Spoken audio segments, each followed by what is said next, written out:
సరే ఆలోచించుకొని 2 రోజులు ఆయన చెప్పాడు, సరే అండి తప్పకుండా మీరైతే న్యాయం చేయగలరంటే మీరు డైరెక్షన్ కూడా చెప్తారు కనుక. తర్వాత ఏంటంటే యాక్చువల్గా నాకు సినిమా ఫీల్డ్తో అనుబంధం 50 సంవత్సరాల నుంచి ఉంది. 50 years నుంచి సినిమాకు సంబంధించి అనుభవం.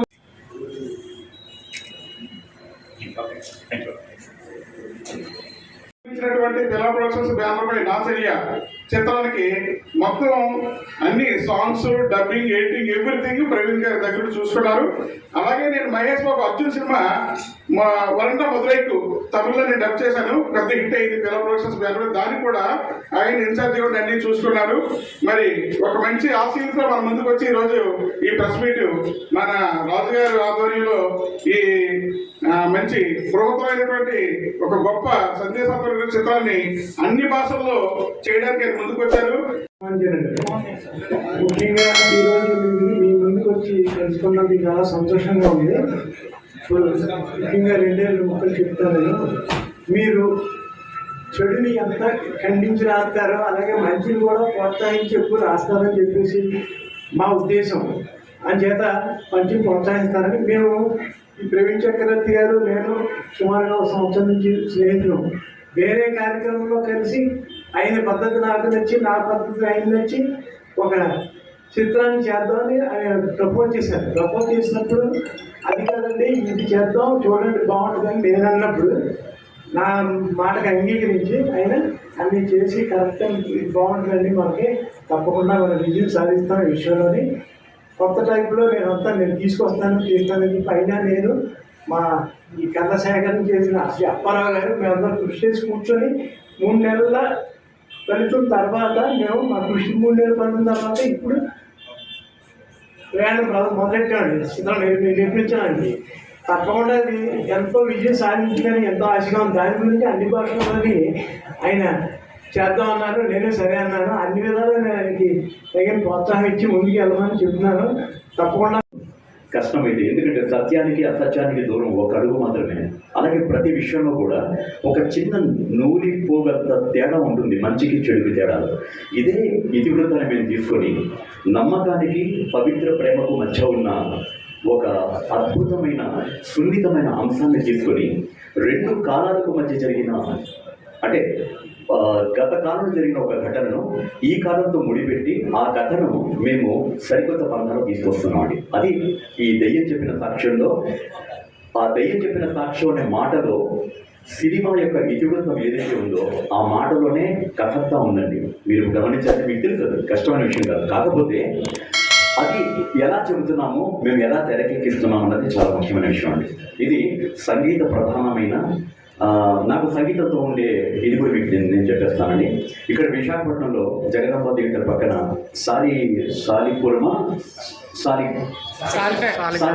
సాలిపేటలో గౌరీ అనే ఒక కీబోర్డ్ ప్లేయర్ ఉండేవారు. నేను అప్పుడు 7వ తరగతి చదువుకుంటున్నాను. సీఎం స్కూల్ నుంచి వెళ్ళి చెప్పాను షారుఖ్ ఖాన్ గారి సినిమాకి. నేను షారుఖ్ ఖాన్ గారి నుంచి, డీకాప్రియో నుంచి, జాకీ చాన్ నుంచి, మమ్మూటి, మోహన్ లాల్ గారు, సురేష్ గోపి గారు, అర్జున్ గారు, ప్రభుదేవ, ఇప్పుడు ప్రభుదేవ గారికి, సూర్య గారికి హిందీలో నాదే వాయిస్ అండి బాంబేలో. అంటే ఇదంతా ఎందుకు నాది చెప్పుకోవాలని కాదు నా ఉద్దేశం. ఒక కళాకారుడు, ఒక చిన్న కళాకారుడు విశాఖపట్నం నుంచి ఏ బ్యాక్గ్రౌండ్ లేకుండా ఎలా వెళ్ళి అక్కడ చేరుకుంటాడు. అందుకని చెప్పా, యూట్యూబ్లో చూస్తున్న అనేక మంది వాళ్ళ యొక్క నేను విజయం సాధించలేకపోయాను, నన్ను ఎవరు గుర్తించలేదు, అందుకని నేను కూర్చొని సిగరెట్లే తాగుతూ ఉంటాను, నేను చంద్రుడిని సూర్యుడికి దూరాన్ని చెప్తానంటే నీకు అవసరం మాకు లేదు. సూర్యుడు గురించి అందరూ చెప్పేశారు, శాస్త్రవేత్తలు ఉన్నారు, నువ్వు చేయాల్సిన పని నువ్వు చేయి. వీరందరూ ఈ పాత్రికేయ మిత్రుల్లో ఎవరైనా ఒక మిత్రుడు తన జీవితాన్ని కానీ తన యొక్క ప్రయాణాన్ని కానీ పాటు చేసుకుంటే మీరు ఎంత చింతిస్తారండి వీటితో పాటు ఉండేటప్పుడు? అది ప్రతి వారికి ఆ బాధ్యత ఉండాలి. అలాగే నేను ఎందుకు ఈ మాట చెప్తున్నానంటే నిజంగా చెప్తున్నాను, నేను ఏ పట్టుదలతో ఇక్కడి నుంచి వెళ్ళాను అది నేను సాధించాను. ఒక భాషలో కాదు, తెలుగు, తమిళం, కన్నడ, హిందీ, ఇప్పుడు ఉర్దూ కూడా సూర్య గారు నన్ను కోరారు గజనీ నువ్వే చెప్పాలని. అంటే ఈ ప్రయాణం ఎందుకు ఇలా సాగుతుంది అంటే మన మీద మనకుండే నమ్మకం, కళ పట్ల మనకుండే మమకారం. దీనికి ఎవరికి రాసి పెట్టలేదండి. ఒక్క చిరంజీవి గారు నేను ఎంత నాకు ముందు అక్కినేని గారు నా ప్రేరణ. అక్కినేని గారి సినిమాలు, ఘంటసాల గారి పాట విని నేను ఇక్కడి నుంచి అక్కడికి వెళ్ళాను. తర్వాత చిరంజీవి గారిని చూసిన తర్వాత నేను ఆయన దగ్గర నుంచి ఎప్పుడు పర్సనల్గా నేను ఆయన ఆఫీస్లో ఒకసారి కలిసాను, బట్ మాట్లాడే అవకాశం నాకు లేదు. కానీ ఆయన దగ్గర నుంచి నేర్చుకున్నది ఏంటంటేనండి, ఏ వేదిక మీదైనా కూడా ఇంతవరకు ఆయన చేతులు కట్టుకోకుండా నిలబడి నేను చూడలేదు.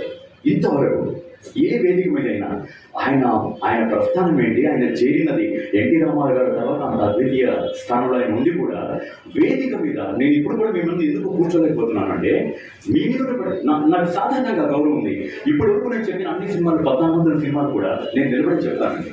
నిన్న మొన్న వచ్చిన ఆర్టిస్టులు టీవీ సీరియల్లో ఒక డైలాగ్ చెప్పి వాడు వచ్చిన వెంటనే ఏసీ వేయాలి, వాడికి ఒక సోఫా ఉండాలి, పడుకుని చెప్తారు. ఇవన్నీ నాకు అర్థం కాని విషయాలు. మన లక్ష్యాన్ని మనం చేరాలి అంటే కష్టాన్ని నమ్ముకోవాలి. కష్టం అంటే కష్టం, మనమే రాళ్ళు పోయింది. ఇంకొక ఉదాహరణ చెప్తానండి. నాకు దాసరి గారు 14-15 సినిమాలు నేను డబ్బింగ్ చెప్పాను. విక్రమ్ నుంచి రామ్కి, ఒసే రాములమ్మ, రౌడీ దర్బార్, ఈ సినిమాలన్నీ కూడా ప్రకాష్ రాజ్ గారు కూడా నేను కొన్ని సినిమాల్లో చెప్పాను. అయితే ఇక్కడ గొప్ప విషయం ఏంటంటే, చెప్పదలుచుకున్న విషయం, ఎవరైతే ఈ స్థానానికి పెద్ద స్థానాల్లో ఉన్నారో వాళ్ళ అవసరం అంటే పరిశ్రమకి ఎవరి అవసరమైతే ఉందో వాళ్ళు ఈ రోజు కూడా రెహమాన్ గారు కానీ ఇళయరాజా గారు కానీ వాళ్ళ భక్తి, ఆ వృత్తి మీద ఎంతో భక్తి ఉంటుందని.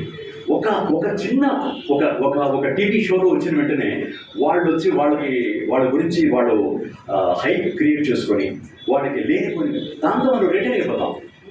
అన్ని రాజధానుల్లో కూడా పనిచేస్తున్నాం. అంటే తెలుగు, తమిళం, మలయాళం, కన్నడం, హిందీ, భోజ్పూరి, ఇలా అన్ని భాషల్లో నేను సినిమాకు సంబంధించిన అనేక ముఖ్యమైన ప్రక్రియల్లో, అతి ముఖ్యమైన సాంకేతిక విభాగాల్లో చాలా పనికొచ్చే కళాకారులుగా నేను పనిచేస్తున్నాను.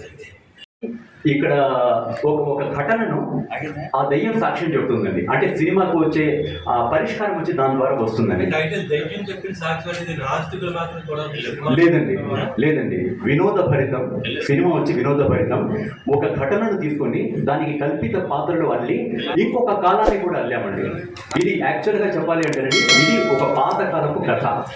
ఆ పాత కథకు ఒక కొత్త కథను అల్లి 2 కాలాల మధ్య జరిగిన ప్రయాణం.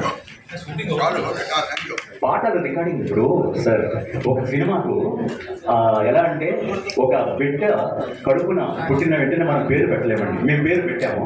ఇది ప్రయాణం.